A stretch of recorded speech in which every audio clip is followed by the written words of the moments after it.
Who's a good boy? Yes, you are. Oh, you're so handsome.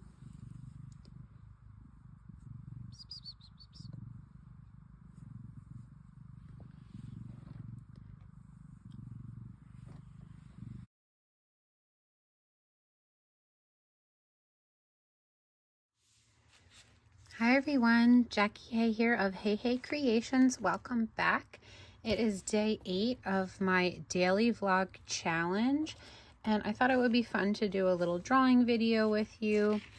Now, sometimes if I make an extra special creature, I like to make little stickers or cards to go with them. So I thought that we would just chat and do some drawing together.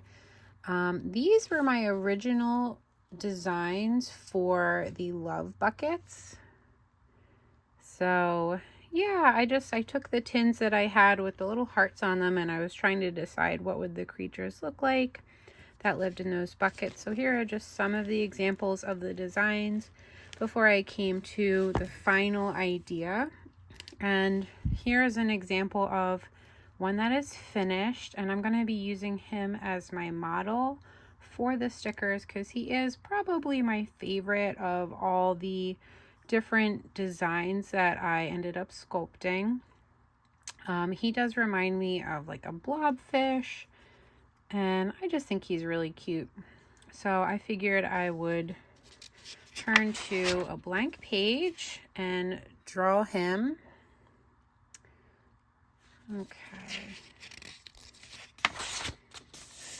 All right.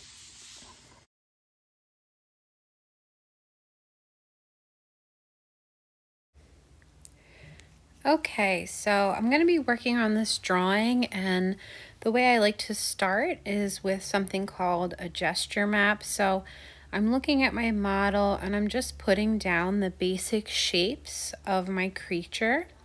And then after I have the basic shapes down, I'm going to go in. I like to use the side of my pencil, and what I'm doing is sketching in all of the details. So I'm just making small little line marks, and as you can see, I'm a pretty messy artist in regards to drawing. I like to make a lot of lines to see kind of what I like best before I go in with pen and ink and kind of pick and choose the final lines. But yeah, my style, I would say, is on the messy side. So I'm just going to keep moving along with the sketch until I feel like I have enough details. It's really important when you're drawing to look closely at your model and kind of go back and forth from looking at the subject to your paper. I remember when I was in school, I think they said something like 90% of the time you should be looking at your subject, and then about 10% you're actually looking at the paper.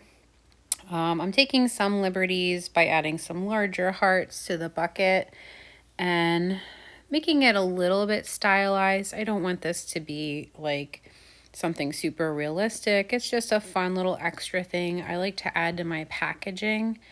And the printer I have, it is a label printer, but it doesn't take ink, and I can also print out photographs.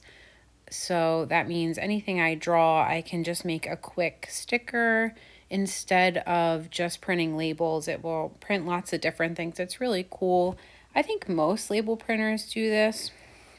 So anyway, I'm just using Sharpie markers. I do have a nice set of black markers I could not find, but Sharpie markers work just as well.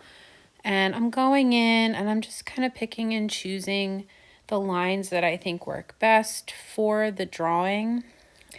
And when I was in art school, I learned this is called contour line drawing.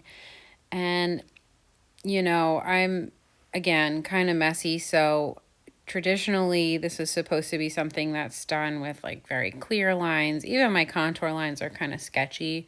But traditionally, they would be one continuous line. That would be nice and neat. But this is my style, and we're just going to go with it. Okay, I'm going to stop the chatting for now and just put on some music so you can enjoy the rest of the drawing process, and I will be back to you shortly.